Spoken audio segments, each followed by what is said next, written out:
So pretty soon there'll be a video on the main channel where I'll be talking about one of my friends' record collection, or at least they'll be talking about their record collection. It's a new thing I've been wanting to do with my channel because the collection videos for, all of this everywhere around.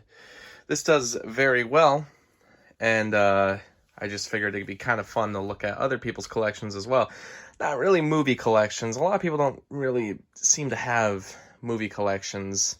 Nothing that... It just doesn't seem like people really get movies as much anymore. But record collections have become a big thing in recent years.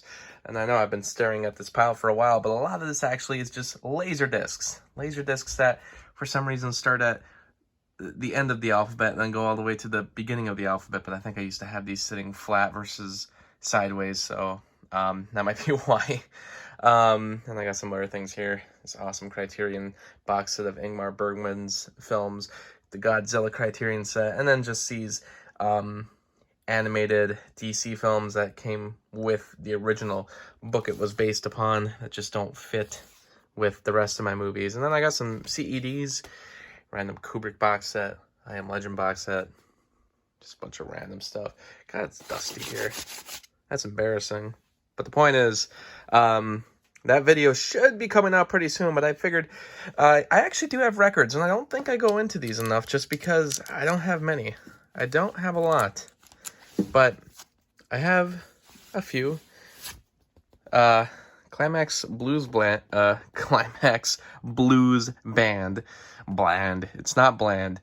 I actually found this record in a store one day. The only reason I really got it was because it had one specific song on here. That one, I Love You. I really like that song. And so I ended up getting that record because of that. But pretty much everything else I have is ELO albums. So this is Electric Light Orchestra 2. I don't have the original, but I've been trying to grow my Electric Light Orchestra collection, so I hope to get the first one eventually. But this is the second release, which I believe had a different title in the UK.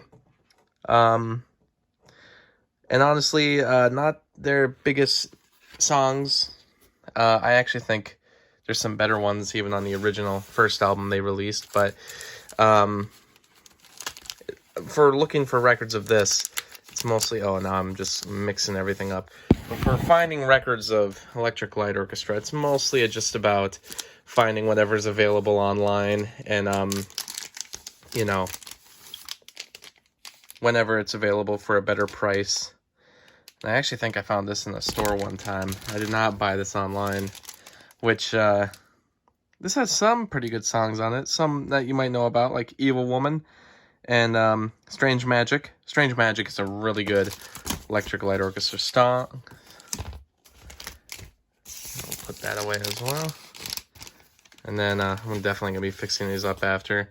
This is actually my favorite ELO album of all time, El Dorado. This one's really awesome. This really brings in the orchestra part of Electric Light Orchestra. This whole thing kind of has a continuing theme throughout the entire album. It's kind of like telling a story through music.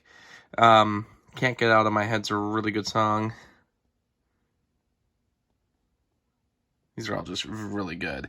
I don't know if I'd ever actually listen to any of these individually, though. It's really good just as the album itself. That's why I say, like, in general, the album's really good. It's really good to listen from beginning to end. But just as the songs are singled out from one another, it's kind of weird listening to them when you don't have the rest of it. And then this is the one that they released in the 80s, Balance of Power. And I kind of like the artwork on here. Very retro. But it's kind of...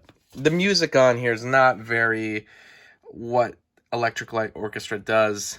And I think a lot of people ended up not liking it because of that. A lot of people have criticized this album for not being that good.